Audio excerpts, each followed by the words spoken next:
तो क्लास 9 में आ गए हैं और सोशल साइंस का पूरा सिलेबस देखकर थोड़ा कंफ्यूज हो रहे हैं। चिंता मत करो, आज हम इसको एकदम सिंपल और आसान तरीके से समझेंगे। तो चलिए इस साल के एकेडमिक सफर के लिए तैयार हो जाइए। हाँ, मैं जानता हूँ, हिस्ट्री, ज्योग्राफी, सिविक्स, इकोनॉमिक्स, जब ये सारे सब्जेक्ट्स एक साथ आते हैं तो थोड़ा बहुत ओवरवेलमिंग लग सकता है ना? पर टेंशन मत लो, ये उतना कॉम्प्लिकेटेड नहीं है जितना लगता है। फिकर नॉट, इसे अपने पूरे साल का एक रोड मैप समझो।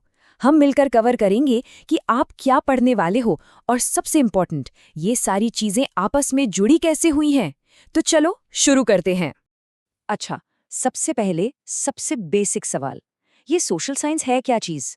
देखो, सिंपल शब्दों में ये हमारे समाज यानी सोसाइटी, हमारी इस धरती और अर्थव्यवस्था यानी इकोनॉमी की पढ़ाई है। बेसिकली ये हमें अपने आसपास की दुनिया को बेहतर तरीके से समझने में मदद करती है। तो ठीक है, तैयार हो? चलो अपनी पहली यात्रा शुरू करते हैं और ये यात्रा है हिस्ट्री की दुनिया में। हम टाइम ट्रैवल करके पीछे जाएंगे और देखेंगे कि हमारी दुनिया आखिर ऐसी बनी कैसे जैसी वो आज है। अपनी कहानी की शुरुआत हम करेंगे बिल्कुल शुरुआत से, स्टोन एज से। देखेंगे कि शुरुआती इंसान कैसे रहते थे, कैसे सरवाइव करते थे। इसे समझो अपनी स्टोरी का चैप्टर 1। और फिर वहां से हम जंप करेंगे हड़प्पन सिविलाइजेशन पर, जो दुनिया की पहली सबसे बड़ी शहरी सभ्यताओं में से एक थी। सोचो जरा। इसके बाद हमारा अगला स्टॉप होगा वैदिक एज। यहाँ हम देखेंगे कि समाज और शुरुआती राज्य कैसे बने थे। हम ये भी सीखेंगे कि बड़े बड़े साम्राज्य यानी एम्पायर्स कैसे खड़े हुए, और हाँ, उस जमाने के ट्रेड रूट्स, उन्होंने अलग अलग हिस्सों को कैसे जोड़ा, बिल्कुल वैसे जैसे आज इंटरनेट हमें कनेक्ट करता है। Amazing, right? फिर थोड़ा जूम इन करते हैं, खास तौर पर अपने देश भारत के इतिहास पर। हम यहाँ के शक्तिशाली क्षेत्रीय राज्यों के बारे में जानेंगे और ये भी डिस्कवर करेंगे कि प्राचीन भारत ट्रेड, नए नए आइडियाज और कल्चर के जरिए बाकी दुनिया से कैसे जुड़ा हुआ था। ओके, तो टाइम ट्रैवल हो गया। अब उस जगह को एक्सप्लोर करने का टाइम है जहां हम रहते हैं। Welcome to geography. इस सेक्शन में हम अपने इस कमाल के प्लैनेट अर्थ के राज जानेंगे।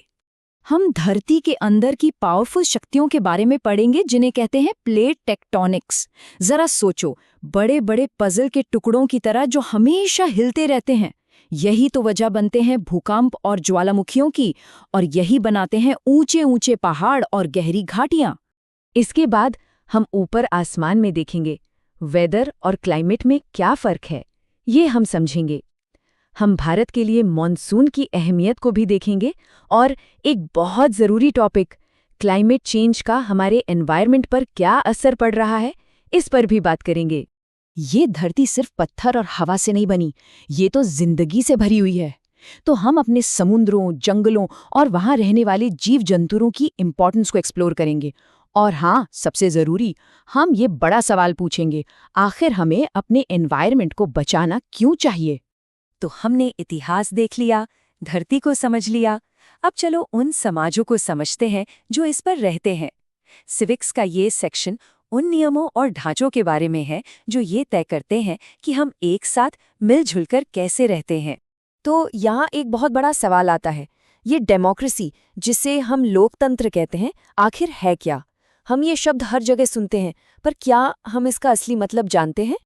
देखो, डेमोक्रेसी सरकार का एक ऐसा सिस्टम है जहां असली ताकत नागरिकों के हाथ में होती है, मतलब हमारे हाथ में। हम अपने नेताओं को चुनते हैं जो हमारी तरफ से फैसले लेते हैं। इस सेक्शन में हम डिटेल में समझेंगे कि ये पूरा सिस्टम काम कैसे करता है। और डेमोक्रेसी का एक बहुत इंपॉर्टेंट हिस्सा है इलेक्शंस। तो भारत में इलेक्शंस कैसे होते हैं, चलो सिंपल स्टेप्स में देखते हैं। सबसे पहले इलेक्शन कमीशन तारीखों का ऐलान करता है, फिर अलग अलग पार्टीज अपने कैंडिडेट्स को खड़ा करती हैं। फिर आती है हमारी बारी, हम वोट देते हैं, और आखिर में वोट गिने जाते हैं और रिजल्ट्स डिक्लेयर होते हैं। इसी से जुड़ा हुआ एक और कॉन्सेप्ट है अथॉरिटी और गवर्नेंस का। सिंपल शब्दों में इसका मतलब है कि नियम बनाने की पावर किसके पास है और देश को चलाने के लिए कौन से सिस्टम इस्तेमाल किए जाते हैं। सोचो, बिल्कुल एक गेम के रूल्स की तरह। और अब हमारे आखिरी सेक्शन के लिए तैयार हो जाओ। चलो अब थोड़ी पैसों की बात करते हैं। इकोनॉमिक्स की दुनिया में आपका स्वागत है, जहां हम समझेंगे कि बाजार और पैसा काम कैसे करते हैं। इकोनॉमिक्स देखा जाए तो बस दो सिंपल आइडियाज पर टिकी है। पहला स्केर्सिटी, यानी कि हमारे पास जो रिसोर्सेज हैं वो लिमिटेड है। सोचो अपनी पॉकेट मनी के बारे में, लिमिटेड है ना। और दूसरा आइडिया है चॉइस। क्योंकि रिसोर्सेज लिमिटेड है तो हमें चुनना पड़ता है कि उन्हें कैसे इस्तेमाल करें। एक नई किताब खरीदें या वीडियो गेम, बस यही तो है इकोनॉमिक्स। अच्छा, तो मार्केट्स कैसे काम करते हैं? ये सारा खेल है डिमांड और सप्लाई का। डिमांड मतलब वो चीज़ जो लोग खरीदना चाहते हैं, और सप्लाई मतलब वो चीज़ जो बिकने के लिए मौजूद है। मान लो हर कोई एक नया स्मार्टफोन खरीदना चाहता है, लेकिन मार्केट में बहुत कम फ़ोन्स अवेलेबल हैं, तो क्या होगा? प्राइस बढ़ जाएगा। बस यही दो फोर्सेस हर चीज़ की कीमत तय करती हैं। इकोनॉमिक्स सिर्फ किताबी बातें नहीं हैं, ये आपको फ्यूचर के लिए बहुत ज़रूरी स्किल्स सिखाती है।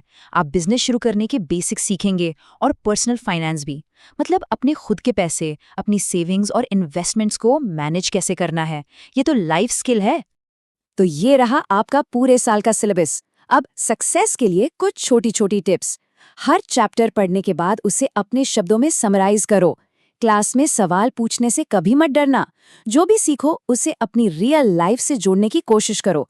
और सबसे इम्पोर्टेंट, हमेशा क्यूरियस बने रहो।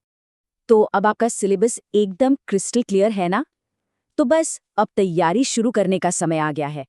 मुझे उम्मीद है कि ये आपके लिए हेल्पफुल रहा होगा। आपकी पढ़ाई के लिए ऑल द वेरी बेस्ट।